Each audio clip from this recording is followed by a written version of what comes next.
17th of April 2011. Behind the stage, to the side of the ramp, our band has gathered. We've stepped off the pair of golf carts that have brought us the half-mile from our dressing room in battery-powered silence. The air is warm, electric blue. We acknowledge each other without words, using nods and smiles, backslaps, and other gestures of encouragement. Instincts surge. Every other concern falls away.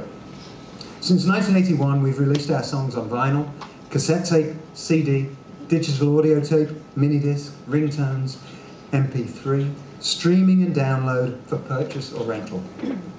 I've long since learned to relax and cease worrying about how the music finds its way to your ears. Just play, just write.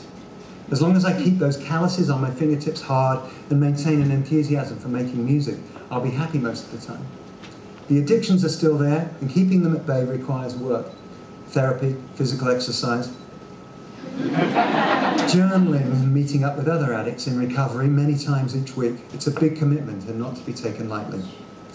Red Carpet Massacre was hard. We had massive problems getting the news out there that we had a new album. No radio play, no MTV, no interest in writing about the band at Rolling Stone or the LA. But by the time we released our most recent album, All You Need Is Now, things were different. The industry had learned to love iTunes.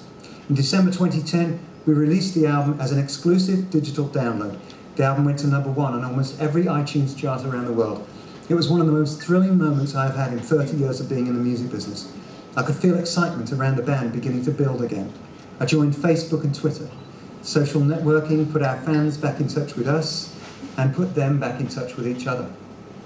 By the time we begin the All You Need Is Now tour, which tonight's performance at Coachella is a part of, excitement levels had reached fever pitch. We've come a long way together to get to this holy place, Coachella, and a lot has changed in the last 30 years. Cell phones, computers, SUVs, nose hair trimmers. Supplements, Propecia. Paperless itineraries, in-room humidifiers, steam rooms, saunas and gyms. Pre-show massage. Twitter, Spotify and Amazon, touring with 3,000 songs in my pocket and 30 books on an iPad. Therapy by Skype. Seriously recommend that. Great coffee everywhere. Another difference is out there, where there are just as many men as women in the audience tonight. At day's end, my job is to be a catalyst for connectivity. To help bring people closer together, men and women, girls and boys. That's what the music has done for me. What hasn't changed are the notes that run up and down the neck of the bass, and the feeling that hits you when one note rubs against another in a way that sets the hair up on the back of your neck, and the sound of the crowd, and the feeling of adrenaline that charges through my body when I hear it holding that 4-string machine gun on stage, less than 6 feet away from you. Simon is running through his vocal warm-ups, which we so often rib him about. Nick has a plastic cup in his left hand and is taking sips from it, now reaching his right hand upward to flash a snapshot on his camera. We all fiddle with our in-ear monitors, trying the volume, listening for interference. A photographer from Spin magazine wants to take a picture. We assemble reluctantly, everyone just wanting to get on with the show. It's an outdoor festival, so tour manager Craig will not get to give his usual cue to take the house lights down. Tonight that's one of God's jobs. And what a job of it he's doing. A glittering bauble of sunlight fights to stay above the horizon. A full moon appears, a late-coming VIP that takes a seat above the lighting gantry at 11 o'clock high. Nature presents for us a better light show than any human could have ever created. A perfect breeze causes my butter scarf to flutter. All the signs are good. We walk together up the ramp. The stage is set.